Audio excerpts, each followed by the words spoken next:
Assalamualaikum warahmatullahi wabarakatuh. Halo semuanya. Perkenalkan nama aku Lalda Gazia. Aku di sini akan menuntaskan UAS dari mata kuliah Filsafat Sejarah dan menjelaskan sedikit tentang filsafat sejarah barat. Dari latar belakang dari filsafat sejarah barat juga mempunyai dimulai dari pemahaman bahwa sejarah tidak hanya sekedar kumpulan fakta-fakta tentang masa lalu, tapi juga merupakan investasi tentang masa lalu. Filsafat sejarah juga muncul nih sebagai respons terhadap pertanyaan fundamental tentang sifat sejarah, seperti apa tujuan sejarah, apakah sejarah memiliki makna, dan sejauh mana sih kita dapat memahami dan mengenalinya dengan objektif. Perkembangan filsafat sejarah juga dipengaruhi oleh perkembangan pendekatan ilmiah dan pemikiran filsafat pada masa lalu yang berbeda. Misalnya di era Renaissance, ketika minat terhadap masa lalu meningkat, filosofi seperti Giambattista Vico mulai merumuskan gagasan tentang sifat yang unik secara sejarah manusia. Itu kemudian dengan munculnya pemikiran positivisme pada abad ke-19, filsuf seperti Auguste Comte menekankan pada pentingnya analisis empiris dan objektif dalam sejarah. Nah, sering berjalannya waktu nih, pertanyaan filosofis tentang sejarah terus berkembang, terutama sehubungan dengan kompleks interpretasi sejarah, sifat subjektif dari penulis sejarah, dan implikasi dari perspektif historis dalam bentuk pemahaman dunia saat ini. Dan juga dalam bahasa Yunani, secara etimologis kata filsafat yaitu merupakan gabungan dari kata philo yang berarti cinta atau kasih dan sophia yang berarti kebijaksanaan dan pengetahuan. Jadi secara harfiah itu filsafat berarti cinta terhadap kebijaksanaan atau juga kasih terhadap pengetahuan. Siapa yang baru tahu dan apa yang tadi kata filsafat yang dari Mas Juni tersebut. Nah, selanjutnya adalah secara etimologis juga filsafat melibatkan penyelidikan tentang sifat pengetahuan itu sendiri yang mencakup pertanyaan-pertanyaan bagaimana sih kita tahu apa yang kita tahu, apakah pengetahuan kita dapat diandalkan, dan apa dasar dari pengetahuan tersebut. Nah, filsafat juga nih dapat apa dasar dari pengetahuan tersebut. Filsafat juga mencari pemahaman yang lebih dalam tentang sumber-sumber pengetahuan, prosesnya berpikir dari batasan dari pengetahuan manusia. Filsafat sejarah juga merupakan gagasan terpenting guna mengkritisi dan memahami lebih mendalam mengenai sejarah. Sejarah sebagai disiplin ilmu sosial kerap memiliki celah subjektivitas, sehingga kebenaran dari organisasinya kerap dipertanyakan. Oleh karena itu, filsafat sejarah berupa melengkapi kekurangan dalam ilmu sejarah. Nah, pembahasan filsafat sejarah umum menjadi dua, yaitu filsafat sejarah subkulektif dan kritis. Nah, jadi kayak filsafat sejarah subkulektif itu secara umum ya memahami proses sejarah. Kritis menekankan pada pokok menyelidikkan penelitian sejarah itu. Adapun tujuannya yaitu seperti melatih kepekaan kritis seorang penelitian sejarah. Dalam hal ini, seorang peneliti sejarah lebih mampu mengadakan penilaian pribadi dan koreksi mengenai pengkajian sejarah pada saat tertentu. Hal itu juga akan lebih bermakna dan memuaskan sehingga kajian tentang sejarah akan lebih tuntas, menarik, dan bermakna. Nah, ada juga nih dengan definisi filsafat sejarah barat. Apa ya filsafat sejarah barat? Definisinya itu filsafat sejarah barat memiliki adalah bidang studi yang memperkenalkan pendekatan filosofis terhadap pemahaman, interpretasi, dan analisis sejarah. Peradaban barat ini melibatkan eksplorasi konsep-konsep dasar seperti tujuan sejarah, arti sejarah, dan peran individu dalam perjalanan sejarah. Filsafat sejarah juga secara klasik menggali ide-ide tentang konsep progres historis, yaitu keyakinan bahwa sejarah manusia bergerak menuju kondisi yang lebih baik atau lebih maju secara moral, politik, atau budaya. Pemikiran ini seringkali dihubungkan oleh tokoh-tokoh seperti Hegel dan Marx, namun ada juga nih pandangan yang spektif terhadap konsep progres yang menekankan siklus sejarah atau ketidakpastian dalam arah pengembangan manusia. Filsafat sejarah barat juga membahas tentang bagaimana sih pemahaman dan interpretasi tentang masa lalu dibentuk oleh kepentingan politik, sosial, dan budaya pada masanya. Termasuk juga nih tentang analisis tentang peran narasi sejarah, penekanan aspek-aspek dari sejarah, terus serta konstruksi, identitas nasional, dan kolektif. Kita juga tahu bahwa filsafat sejarah juga nih menghadirkan pernyataan etis seperti tanggung jawab moral kita terhadap pengetahuan sejarah dan bagaimana sih kita harusnya menggunakan pemahaman sejarah untuk membentukkan masa depan yang lebih baik.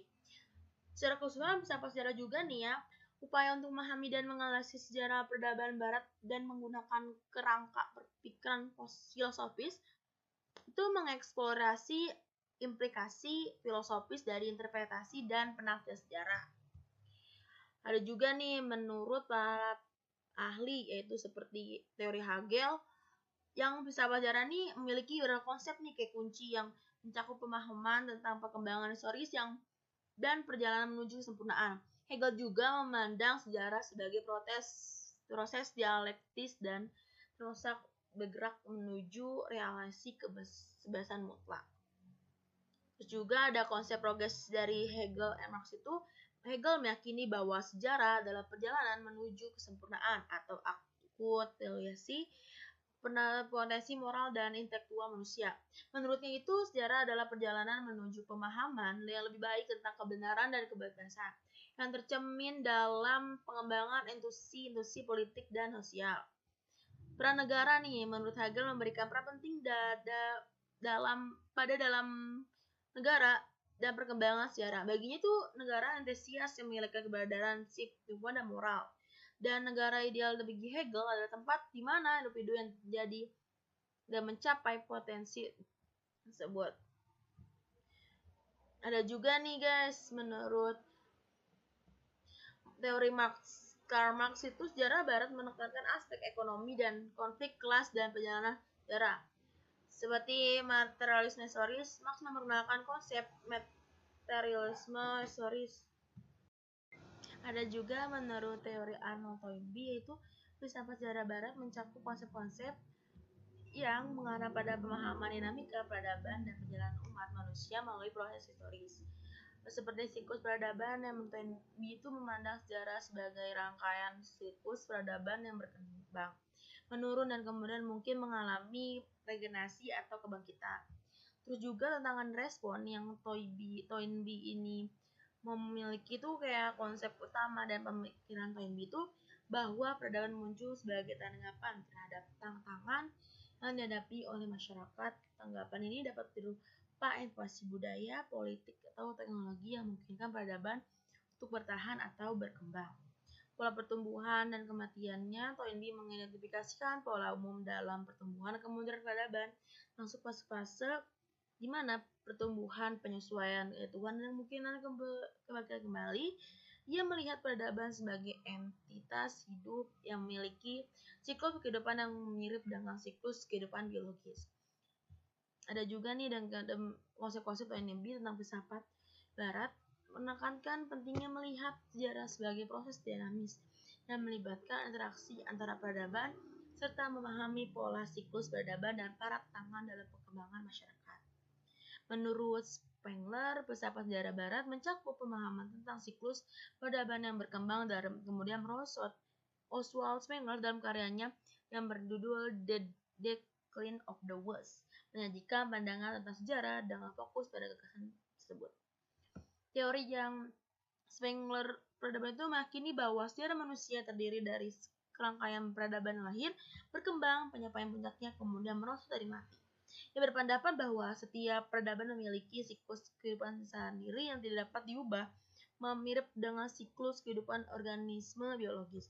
Keunikan peradaban Spengler juga menekankan bahwa setiap peradaban memiliki karakteristik uniknya dan berkembang sesuai dengan kecenderungan intrustifnya. Keterbatasan kemanusiaan, Spengler melihat keterbatasan manusia sebagai faktor yang terletak dalam sejarah. Ia menolak gagasan progres yang optimis. Baginya, manusia tidak dapat mengubah jalannya sejarah signifikan dan setiap usaha untuk melakukan hanya akan mempercepat kehancuran. Apakah benar? Tidak tahu, Spengler yang tahu. Dan demikian juga konsep filsafat sejarah menurut Spengler menyoroti siklus peradaban nih, keunikan masing-masing peradaban dan pandangan perspektif tentang perkembangan. Nah, dari semua yang udah saya tadi baca ya, menurut kesimpulannya itu dari teori-teori yang dari para ahli seperti Hegel, Karl Marx, Arnold Toynbee, dan Spengler. Dan di sini aku menggunakan dengan teori Hegel, itu Hegel melihat sejarah sebagai proses dialektis menuju pemahaman yang lebih baik tentang kebenaran dan kebebasan nih. Konsep progresnya juga, historis dan peran penting negara dalam pembentukan sejarah adalah beberapa aspek kunci dalam pemikirannya.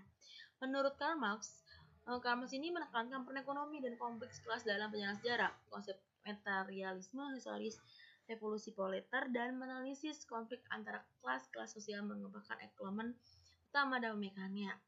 Teori Toynbee juga memandang sejarah sebagai serangkaian siklus peradaban yang berkembang, mengalami tantangan, kemunduran, dan kemungkinan kebangkitan kembali. Konsep tantangan liberalisme serta pengaruh agama sangat adalah faktor utama dalam pemandangannya.